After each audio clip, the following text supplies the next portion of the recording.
Lunch break na nila mga ka-idol. Lunch break po nila ngayon.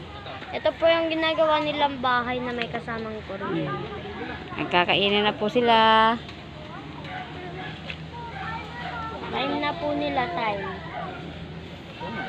Oras po ng kainan. Alas Fresh 12 po ng dito, nasa tanghali. Baguio kami mga ka-guys. Nasa Baguio.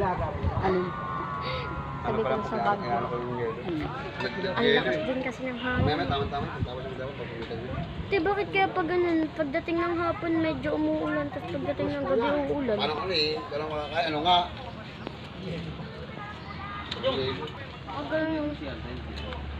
Ano, kakulay niya yung santo. Kain po tayo, mga guys.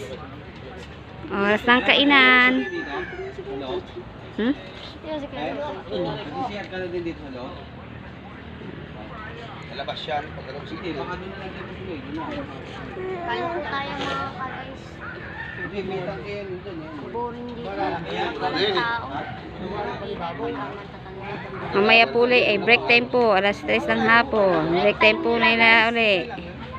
Ngayon po ay tanghalian. Dahil sa pagtatrabaho, maingay talaga sila. Tayo din. Bili na kayo gulay. Fresh po yung gulay dyan. Kasi kumakain yung usapan ko. Puto pa ng bayaban? Huwag na kumakain yun. Tsaka lang gusto ng project. Pwede naman kasama mama.